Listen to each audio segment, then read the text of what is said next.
नमस्कार साथियों, स्वागत है आप सभी का स्टडी आईक्यू के इस इन्फॉर्मेटिव प्लेटफॉर्म पर। मेरा नाम है अभिषेक और आज बिहार की खबर में हम बात करने वाले हैं बिहार में आने वाली बाढ़ के बारे में, जो ये है कि अब नहीं आएगी।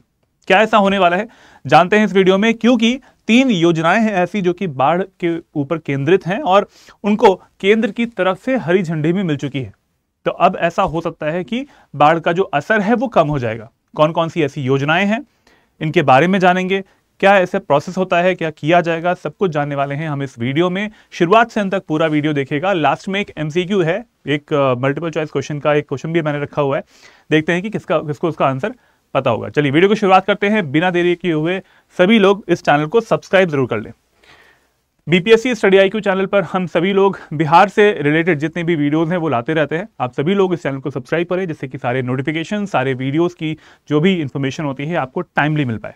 चलिए आगे बढ़ते हैं और मैं बात कर लेता हूं हमारी सेल की। और जो सेल है वो है, नाम है इसका महाकुंभ पर्व सेल। और ये सेल जो है वो आज ही एंड होने वाली है।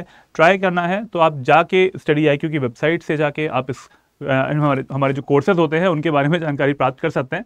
और ये सेल आज ही एंड हो जाएगी। महाकुंभ पर्व सेल है, वैसे 26 को कुंभ एंड हो रहा है, तो उससे पहले हमारी जो सेल है वो 14 तारीख आज एंड हो जा रही है। तो ट्राई कीजिए, जाके इन कोर्सेज को के बारे में जानिए और जाके इनको परचेज भी कर सकते हैं। बात करेंगे इसके आगे हम लोग। न्यूज का एक आर्टिकल है, वो आप देख पा रहे हैं। बिहार को बाढ़ से बचाने का प्लान, केंद्र ने 3 परियोजनाओं को दी है मंजूरी, लाखों लोगों को फायदा होने वाला है। केंद्र ने बाढ़ सुरक्षा के लिए बिहार की 3 योजनाओं को दी हरी झंडी, इन जिलों को मिलेगा लाभ। तो सारी इंफॉर्मेशन मैं बाद में बताऊंगा क्योंकि ये न्यूज का आर्टिकल था। आपके आने वाले प्रीलिम्स एग्जामिनेशन और मेंस एग्जामिनेशन में भी यहां से आप जो इनपुट है वो ले सकते हैं, क्योंकि ये लोकल एक जो कंस्ट्रक्शन एक्टिविटीज होती हैं वो यहाँ पर की जाने वाली हैं। और जानते हैं उनके बारे में भी क्या होगा, क्योंकि जब भी बिहार स्पेशल का कोई भी पार्ट आता है तो यहाँ से बहुत अच्छे से कवर हो सकता है। करंट अफेयर्स में है और ये न्यू डेवलपमेंट्स है, इंफ्रास्ट्रक्चर, ठीक है। एक जो अवसंरचना का डेवलपमेंट होता है वो अगर आप अपने आंसर्स में भी लिखोगे, मेंस के आंसर्स में, तब भी आपके लिए बहुत अच्छा एक डेटा हो पाएगा। तो जो भी चीज यहाँ पर लिखा हुआ है इसको मैं प्रॉपर तरीके से बाद में भी कवर करूंगा। चलिए आगे बढ़ते हैं। और इसका मतलब यही है कि डेवलपमेंट होने वाला है और बाढ़ से फायदा मिलने वाला है। जैसे यहां पर आप मैप में देख पा रहे हैं कि रिवर बेसिन्स कई सारे बने हुए हैं। इन रिवर बेसिन्स में कौन कौन सी नदियां जो हैं वो प्रभावित कर सकती हैं, बाढ़ वाले इलाकों में आती है, वो देख लेते हैं कौन सी हैं। आप देख पा रहे होंगे सबसे बड़ा इंपॉर्टेंट जो एरिया है वो आता है कोसी का। कोसी बेसिन जो है, कोसी रिवर को बोलते हैं, बिहार का शोक भी बोलते हैं। तो कोसी बेसिन ये सबसे ज्यादा बाढ़ ग्रस्त इलाका हमारा रहता है। इसके अलावा कमला बलान रिवर, कमला और बलान रिवर जो यहां पर आपको दिखाई दे रही है, इनका बेसिन यहां पर है, इनका बेसिन यहां पर। इसके अलावा बागमती अधवारा है, उधर गंडक बेसिन यहां पे मिलता है। तो जितनी भी ऐसी जगहें हैं जो कि हिमालयन रिवर्स जो कि ऊपर से आ रही होती हैं, इन क्षेत्रों में हम देखते हैं कि ज्यादा बाढ़ आने की संभावना रहती है और यहाँ के जितने भी जिले हैं, जितने भी गांव होते हैं, वो बाढ़ग्रस्त हो जाते हैं। तो उनको अभी जो योजनाएं चलाई जाने वाली हैं इनसे काफी फायदा मिलने वाला है। कई सारे ऐसे लोग होंगे जिन्हें विस्थापित होना पड़ता है, एक स्थान से दूसरे स्थान पर शिफ्ट होना पड़ता है, या फिर कभी ऐसा भी होता है कि उनकी जो प्रॉपर्टी होती है वो भी लॉस हो जाती है ना। उनकी जो मिट्टी है वो भी, मतलब जो खेत होते हैं वो भी उसमें बह जाते हैं, खेत खराब हो जाते हैं। कई बार ऐसा होता है कि फसल लगी हुई है वो भी खराब हो जाती है, सॉइल का लॉस होता है, मिट्टी का लॉस होता है, पानी जब बढ़ जाता है तो बहुत सारे ऐसे नुकसान हैं जो कि झेले जाते हैं। ये एक मैप है जो कि आपको बताता है कि कहां कहां पे बाढ़ आ सकती है। जितना भी नॉर्थ बिहार का इलाका है, ये वाला पार्ट, यहां पर सबसे ज्यादा बाढ़ आने की संभावना रहती है। चलिए आगे बढ़ते हैं और अब देख लेते हैं कि जिलों के नाम कौन से हैं। यहाँ पर जितने भी जिले ऊपर आ रहे हैं, जैसे सुपौल, मधुबनी, दरभंगा, इधर आ रहा है अररिया, सहरसा, ये जो ऊपर वाले एरियाज हैं ये भी फ्लड प्रोन एरियाज हैं। दरभंगा, सीतामढ़ी, मुजफ्फरपुर, पूर्वी चंपारण, पश्चिमी चंपारण, यहाँ पे भी गंडक इधर आ रही थी, बूढ़ी गंडक। इसके अलावा यहाँ पे जो रेड कलर से एक शेडेड एरिया है, जो जिले यहाँ पे कवर हैं, जैसे कि पटना, वैशाली, समस्तीपुर, बेगूसराय, मुंगेर, खगड़िया, भागलपुर, क्योंकि यहाँ पर ये गंगा नदी का इलाका है। गंगा नदी के लेफ्ट एंड राइट वाले जितने भी जिले आ रहे हैं वहां पर भी बाढ़ आने की संभावना रहती है। तो ये नॉर्थ बिहार के जितने भी जिले हैं इस तरफ वाले, they are more prone to the floods. तो यहां पर डेवलपमेंट किए जाएंगे, कुछ देखते हैं कि कौन कौन से डेवलप है। ठीक है, चलिए आगे बढ़ते हैं। अब आपके सामने यहां पर ये जैसे मैंने अभी बताया आपको कि why the Bihar is more flood prone, तो देख लेते हैं इसके पॉइंट्स क्या है। पहला है यहाँ पर रिवर्स एंड वाटर ओवरफ्लो। पहली बात यह है कि जो नदियां हैं वो 12 मासी नदियां होती हैं। हिमालय की तरफ से आ रही होती हैं। अब मान लीजिए कभी भी ऐसा हो गया, गर्मी के दिन हुए, ग्लेशियर्स पिघल गए, ग्लेशियर्स पिघलने के बाद में जो नदियों का स्तर होता है वो भी बढ़ जाता है, ठीक है, जल स्तर वो बढ़ जाएगा। इसके अलावा वर्षा के दिन, जब मानसून के दिन आते हैं तो उस टाइम पे भी बहुत ज़्यादा बारिश होती है, तो उस टाइम पे भी क्या होता है, नदियों का जलस्तर बढ़ जाता है। पहाड़ी इलाकों में, नेपाल के पहाड़ी इलाकों की तरफ से जो नदियां आ रही होती हैं वहां पर उनका जलस्तर बढ़ता है, बाढ़ की स्थिति बन जाती है, और उससे क्या होता है, नदियों का कटाव स्टार्ट हो जाता है। जब नदियों के जो तटबंध होते हैं उनका कटाव स्टार्ट होगा तो हमारे जितने भी लोग हैं जो रह रहे होते हैं, उनके जो घर होते हैं वो भी प्रभावित हो सकते हैं।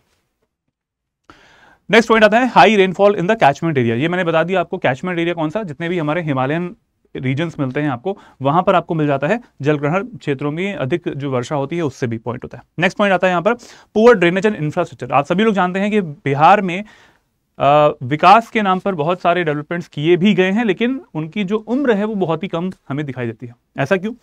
क्योंकि करप्शन, सीधी बात है, आप सभी लोग जानते होंगे कि करप्शन का जो स्तर है वो भी बिहार में हमने देखा हुआ है। कई सारे पुल हैं, ऐसा एक व्यंग्य बन गया है कि बिहार में जो पुल होते हैं वो तो बहुत ही जल्दी गिर जाते हैं, और हमने देखे भी हैं ऐसी घटनाएं।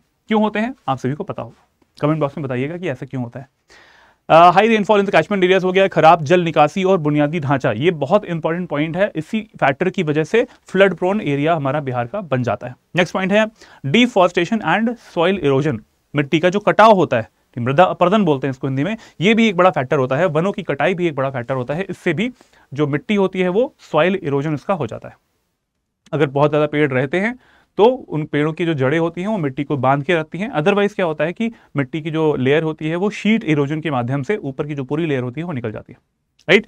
नेक्स्ट आता है सिल्टेशन ऑफ द रिवर्स, नदियों का, क्योंकि बहुत सारी ऐसी नदियां हैं जो कि नेपाल की तरफ से आ रही होती हैं। जैसे कोसी रिवर की बात कर लेते हैं, तो बिकॉज ऑफ द सिल्टेशन, जो गाद है उसमें वो बहुत ज्यादा है, सिल्टेशन बहुत ज्यादा है, उससे क्या होता है, नदियों का जो रास्ता होता है वो चेंज हो जाता है।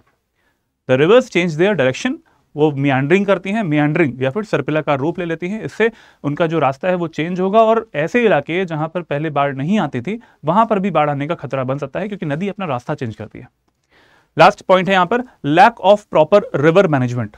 अब देखो, नदी तो अपना रास्ता चेंज करने वाली है नेचुरल तरीके से ही, लेकिन हमने क्या किया है उसके लिए, अगर हमारा मैनेजमेंट जो है, अगर हमारा प्रबंधन जो है वो सही से काम नहीं कर रहा है, तो ऐसी स्थिति हम देख पाएंगे, जो कि यहाँ पे आप पीछे देख पा रहे हैं। लोग हैं पूरी तरीके से लगभग डूबे हुए हैं पानी में, और अपने जितने भी बिलोंगिंग्स होती हैं, जो इंपॉर्टेंट बिलोंगिंग्स होती हैं, उनको लेके जा रहे हैं।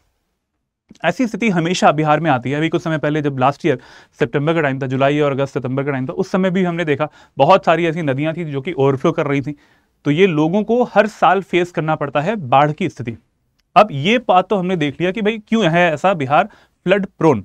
इस तरीके की स्थिति आपने हमेशा देखी होगी, न्यूज़ के आर्टिकल्स में हमेशा आता रहता है। हमारे जो चीफ मिनिस्टर हैं नीतीश कुमार जी, वो हेलीकॉप्टर से उसका मुआयना करते हैं, जायजा लेते हैं, और उसके बाद में फंडिंग जो होती है वो रिलीज करते हैं for the flood affected people, flood affected areas वहां पर। लेकिन हर साल ऐसा होता क्यों है, इसकी तरफ अगर ध्यान दिया जाए तो आगे आने वाले सालों में जो लोग हैं वो प्रभावित नहीं होंगे। चलिए अब जरा जान लेते हैं कि कौन कौन से डेवलपमेंट्स किए जाने वाले हैं। 3 सैंक्शनड प्रोजेक्ट्स हैं जो कि मैंने आपको न्यूज में भी दिखाया, न्यूज के आर्टिकल्स में दिखाया। पहला आता है हमारा बागमती, शांतिधार और बूढ़ी गंडक नदी को जोड़ने की परियोजना, नदी जोड़ो परियोजना। ये बहुत इंपॉर्टेंट है। इससे क्या होता है कि फ्लड का जो भी नदी में पानी आ रहा होता है, मान लीजिए कि जल स्तर जो है वो बढ़ गया है, बढ़ने की वजह से अगर उसको इंटरलिंक किया हुआ है किसी और नदी में, तो क्या होता है, वाटर बैलेंस हो जाता है। अगर एक्सेस वाटर किसी एक रिवर में है, ज्यादा पानी है, तो क्या होगा, वो बैलेंस होकर किसी और वाले पार्ट में, किसी और चैनल के माध्यम से वो शिफ्ट हो जाएगा किसी और में।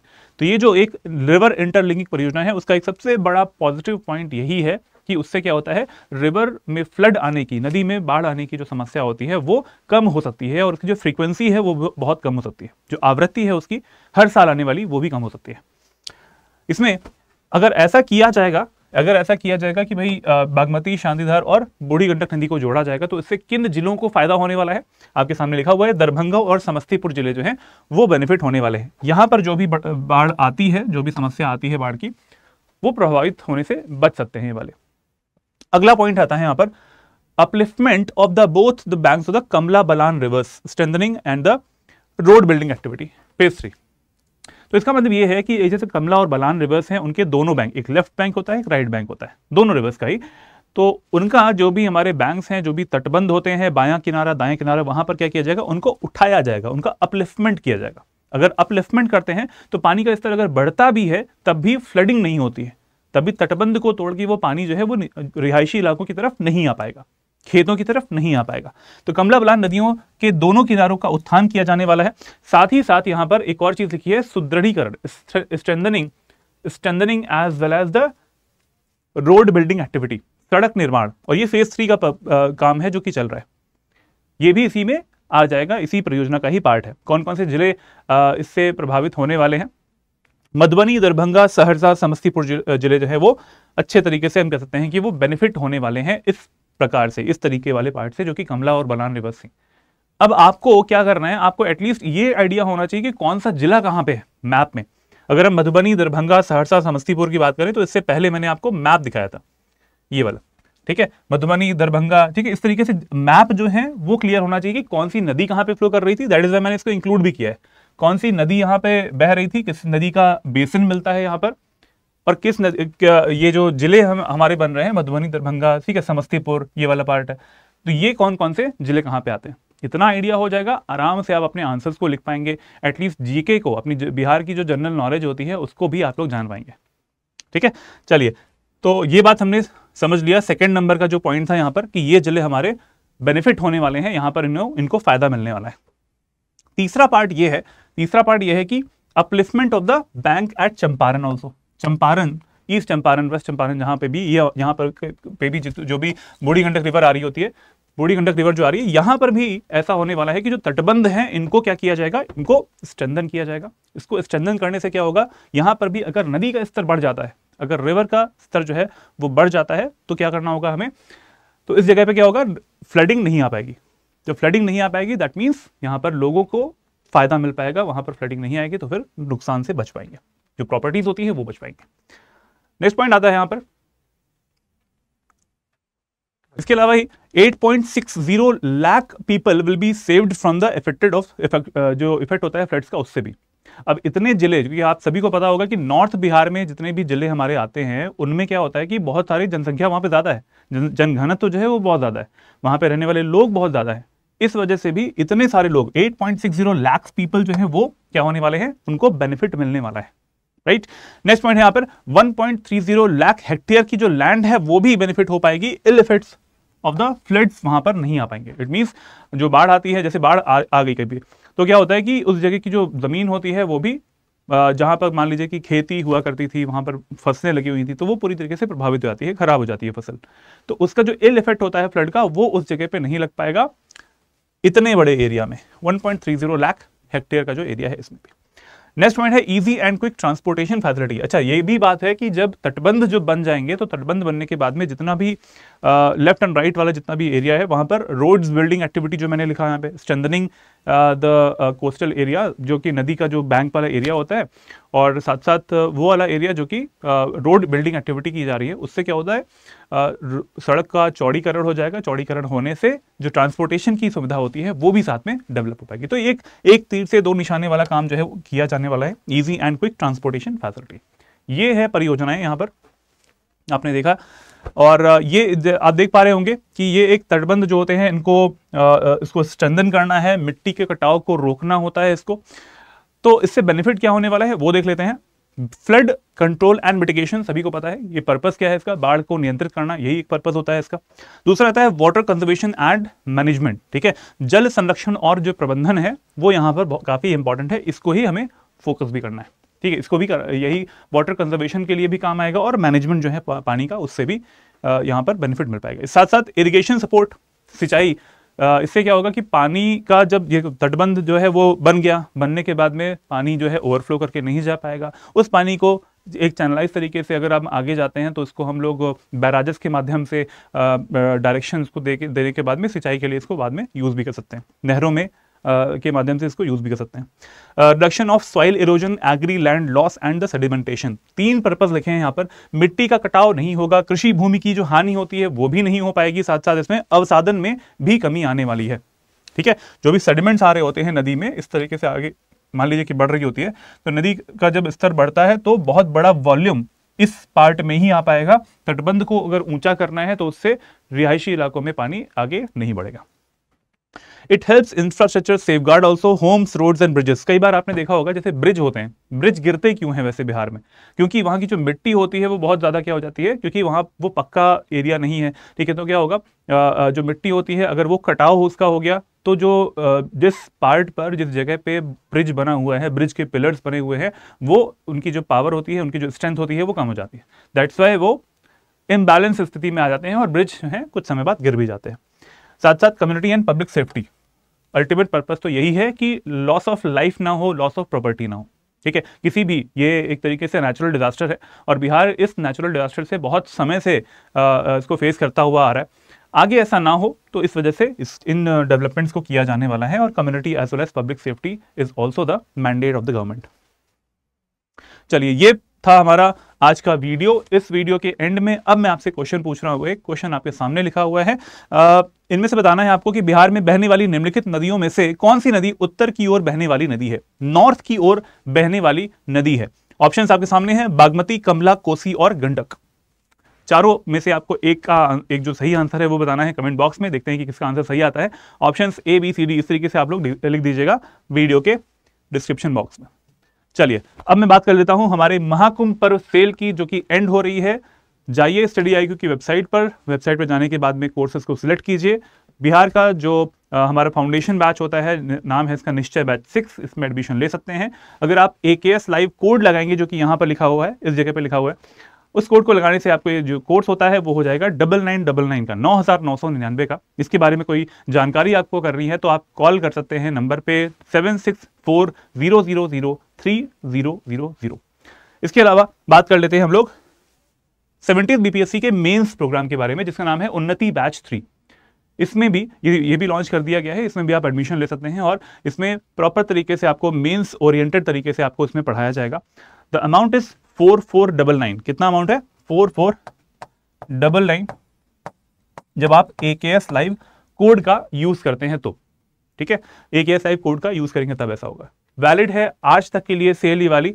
तो इसके अलावा तीसरा जो कोर्स है वो ये है कि बिहार SI का जो कोर्स है वो हमने लॉन्च कर दिया है और इसमें भी आपको पढ़ाया जाएगा। 300 से ज्यादा घंटों की क्लासेस चलेंगी, लाइव क्लासेस। पे करना है आपको 1728 रुपए ही सिर्फ, आप जब आप AKS लाइव कोड का यूज करेंगे तो। AKS लाइव कोड ये वाला है, इस कोड का यूज करेंगे तो आपको मिलेगा मैक्सिमम डिस्काउंट। मेरा कोड है ये वाला और मेरी मेंटरशिप भी आपको मिल पाएगी। किस कोड से? यहां पर जो कोड दिया हुआ है इस जगह पे आएगा AKS लाइव, उससे आपको मिलेगा। Number is 76400300। इस पे आप कॉल भी कर सकते हैं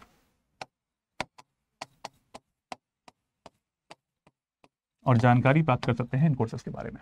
चलिए, वीडियो को यहीं पे एंड कर रहा हूं मैं। अच्छा, ये जो कोर्स है वो 20 फरवरी से स्टार्ट हो जाएगा, तो जल्दी से डिसाइड करें और आज ही ले लें। इसके बाद जो है अमाउंट जो है वो बढ़ जाने वाला है, क्योंकि सेल एंड हो जाएगी हमारी महाकुंभ पर्व सेल। अगर आपको मुझसे जुड़ना है, इस वीडियो का PDF चाहिए, तो आप जा सकते हैं मेरे टेलीग्राम चैनल पर। डिस्कशन ग्रुप मेरा है और ईमेल ID यहां पर लिखा हुआ है। इस QR कोड को भी आप स्कैन करने के बाद में मेरे टेलीग्राम चैनल पर ज्वाइन हो सकते हैं।